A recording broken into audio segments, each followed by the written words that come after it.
हमला कर देगा पाकिस्तान पे, इसलिए बहुत बड़ी फौज चाहिए। और वो सारे इंस्टीट्यूशन को खुद दबा के बैठे हुए हैं। वो सच्चाई ये है कि पाकिस्तान एक गरीब देश विद रिच आर्मी, ये प्रॉब्लम है। इसीलिए पाकिस्तान की जो फौजी फाउंडेशन है वो बिजनेस करती है कि ऐसा कोई देश होगा जहां पर फौज लड़ाई की बजाय बिजनेस करती हो।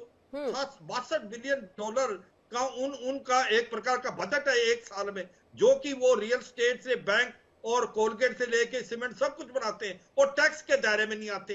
तो ये सच्चाई है कि पाकिस्तान की जो फौज है वो पाकिस्तान के लिए सबसे बड़ी प्रॉब्लम है, और इसीलिए पाकिस्तान में डेमोक्रेसी नहीं पनप पा रही है। क्योंकि डेमोक्रेसी मेजर जनरल शिवाजी इससे हम समझना थोड़ा सा आपसे चाहेंगे। आपने बहुत बड़ी बात कही है कि देखिए जो पाकिस्तानी सेना है वही सबसे बड़ी मुश्किल है, वही सबसे बड़े दुश्मन के तौर पर पाकिस्तान के लिए है। ऐसे में क्या अब पाकिस्तानी सरकार को, देखिए हम दोनों को अलग लेकर के चल रहे हैं, क्या पाकिस्तानी सरकार को जो तालिबान की तरफ से, टीटीपी की तरफ से अभी धमकी दी गई है कि आप मत कहिए, हमारी लड़ाई तो सेना के साथ है, हम सेना को खत्म करेंगे, ऐसे में क्या सरकार को सपोर्ट करना चाहिए? अगर नहीं करेंगे सेना खत्म, सरकार आ सकती है तो देश में लोकतांत्रिक एक सरकार बन सकती है। देखो ऐसा होगा नहीं, क्योंकि सच्चाई है पाकिस्तान की जी, पाकिस्तान की जो फौज है वो पाकिस्तान की गवर्नमेंट वही करेगी जो पाकिस्तान की फौज चाहती है।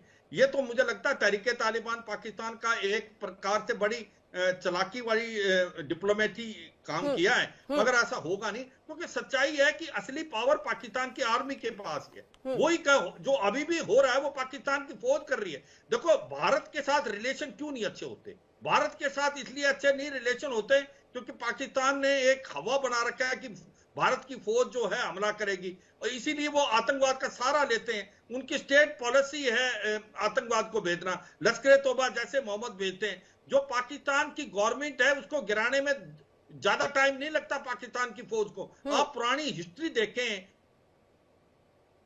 जी, तो मेजर जनरल शिवाजी फिलहाल यहाँ कुछ नेटवर्क इशू है, हम तब तक मेजर जनरल वीके दत्ता जी के पास चलेंगे।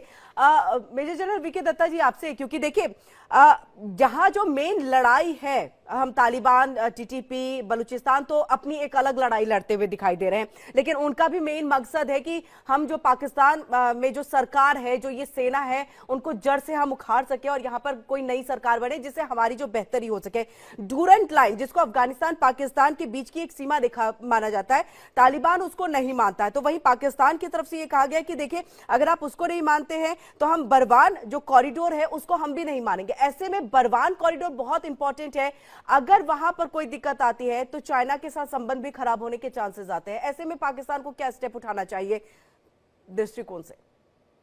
देखिए ऐसा है कि जहां तक सवाल है जी, ये हिस्टोरिकली एक डिस्प्यूटेड लाइन है जिसको अफगानिस्तान ने बिल्कुल आज तक नहीं माना। जितनी भी हुकूमत उनकी आई ओवर द इयर्स, उन्होंने इसको एक्सेप्ट नहीं किया, सिवाय उस समय जब ब्रिटिश ने एक पपेट बिठाया था अफगानिस्तान में फॉर अ शॉर्ट पीरियड। उसके बाद से और उन्होंने क्या किया था कि जो दर्रे का मतलब जो पासेस थे उनको कंट्रोल करने के लिए ये डूरल लाइन उसी प्रकार खींची गई। तो वो डूरल लाइन खींचने की वजह से जो ट्राइबल लोग थे इनके, चाहे पख्तून थे, उनके आधे लोग एक तरफ रह गए, आधे लोग एक तरफ रह गए।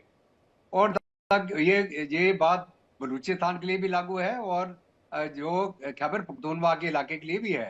तो अफगानिस्तान पेशावर तक क्लेम करता है ग्रेटर अफगानिस्तान, वो डूरल लाइन को नहीं मानते। जब वो डूरल लाइन को नहीं मानते हैं तो वो अपना क्लेम खैबर पख्तूनख्वा के ऊपर और बलूचिस्तान के काफी इलाके के ऊपर अफगानिस्तान करता है। और बलूचिस्तान तो खैर आजादी की लड़ाई पहले से ही लड़ रहा है, उनका शुरू से ही इरादा नहीं था पाकिस्तान के साथ रहने का। और अभी जहां तक पाकिस्तान की फौज का सवाल है, पाकिस्तान की फौज ही सबसे बड़ा एक नसूर है पाकिस्तान के लिए। पाकिस्तान का आज का जो हाल है कि उनकी इकोनॉमी तबाह हो गई है, उनके सारी जो डेवलपमेंटल प्रोजेक्ट्स हैं, जिनकी उनकी इंडस्ट्री है, सारा कुछ स्टैंड स्टिल है, वो पाकिस्तान की फौज की वजह से है। पाकिस्तान फौज सारा जो बजट है अपने लिए खा गई, हथियार असला खरीदने के लिए अपने। आज का ये स्टेट हो गया कि जो पाकिस्तान फौज के रिटायर्ड फौजी हैं उनको पूरी पेंशन भी नहीं दे पा रही है अभी गवर्नमेंट। और ये भी आप थोड़े समय के बाद आप देखिएगा एक और एजिटेशन शुरू हो जाएगी पाकिस्तान के अंदर कि रिटायर्ड पाकिस्तान की फौजियों को पेंशन नहीं दे पा रहा अभी पाकिस्तान, ये हालत है इनका। तो अभी क्या है कि ये अफगान कॉरिडोर को कैप्चर करेंगे, इनकी ये औकात नहीं है। अगर ये सीपैक को नहीं बचा पा रहे, जहां पे रोज बलूच आर्मी या टीटीपी वाले हमले करते हैं, चाइनीज इनको अल्टीमेटम दे दे के थक गए, चाइनीज के कितने इंजीनियर मारे गए, तो इसलिए ये अगर वखान की तरफ जाएंगे, जो अफगानिस्तान को चीन के साथ कनेक्ट करता है, और गाज खान करके जगह एक बेस है वहां पे, जहां चाइनीज अफगान फौज को ट्रेनिंग देते हैं, और वो चाइना का लिंक है अफगानिस्तान के साथ। आपका क्या मतलब है कि चाइना चाहेगा कि वो लिंक बंद हो जाए, चाइना और अफगानिस्तान का डायरेक्ट लिंक, और बीच में पाकिस्तान आके बैठ जाए? बिल्कुल नहीं चाहेंगे।